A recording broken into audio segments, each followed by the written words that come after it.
You press onward, heading south towards the mysterious light that pierces the horizon like a divine signal.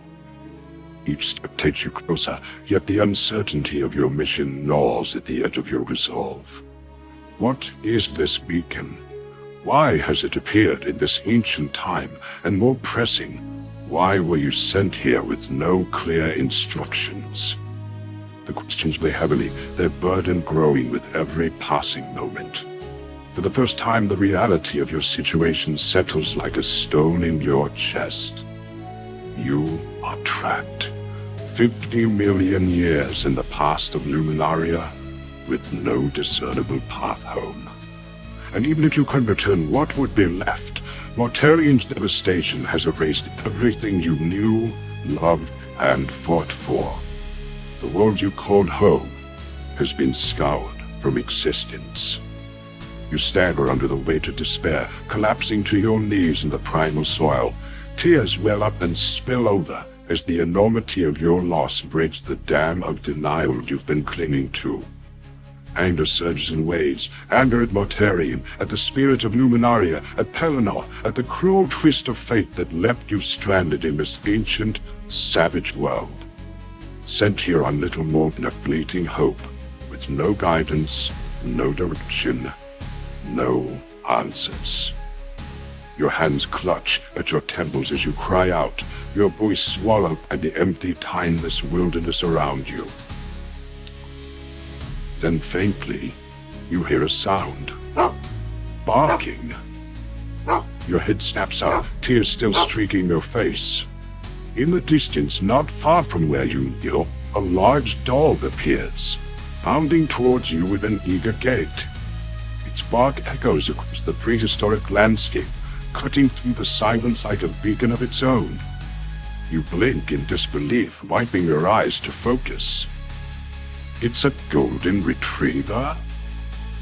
You freeze, your mind racing. A golden retriever? Here? Impossible. A dog like this is the product of domestication, selectively bred by humans over countless generations for specific traits. Friendliness, loyalty, size, coat color. This dog's very existence is a testament to human ingenuity. Without humans, such an animal would never have come to be. And even if by some miracle it existed naturally, it could never survive in a world as savage and untamed as this. What is it doing here? The dog bounds closer, its tail wagging furiously as if it found a long-lost companion. Its golden coat shimmers in the prehistoric sunlight, and its tongue lolls happily from its mouth.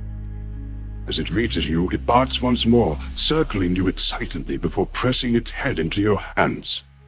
The warmth of its presence almost feels otherworldly, a sharp contrast to the cold despair gripping your heart. You reach out hesitantly, scratching behind its ears, and the dog presses closer, wagging its tail. Then something around its neck catches your eye, a collar, and on it, a tag. Ranger. Your breath catches in your throat. Ranger, you know this name. This is the leader of the Emperor's elite hunting dogs, a loyal companion of the royal family, well known for his bravery and cunning. How is he here? Before you can dwell further on the impossibility, Ranger pulls away, turning his head south towards the beacon of light. He barks once, looking back at you with an expectant gaze. Then he trots a few paces ahead, stopping to glance over his shoulder. He's waiting for you. It takes only a moment for you to understand. This dog, impossibly out of place yet undeniably real, is leading you somewhere. Without hesitation, you rise to your feet, your despair momentarily eclipsed by purpose. You follow Ranger, running after him as he leads you south, closer to the light, and perhaps closer to the answers you so desperately seek.